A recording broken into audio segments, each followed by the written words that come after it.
Hi guys, welcome to my channel Airavata tech info. Indiramma ఇళ్లపై ప్రభుత్వం కసరత్తు. ఇందిరమ్మ ఇళ్ల కోసం ప్రజల నుంచి వచ్చిన 82.82 లక్షల దరఖాస్తుల పరిశీలనకు ప్రభుత్వం కార్యాచరణ రూపొందిస్తోంది.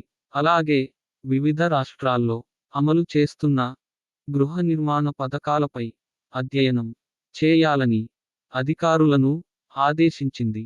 ఏడాదికి 4.50 లక్షల ఇళ్లు నిర్మించాలని ప్రభుత్వం ఇప్పటికే నిర్ణయించింది.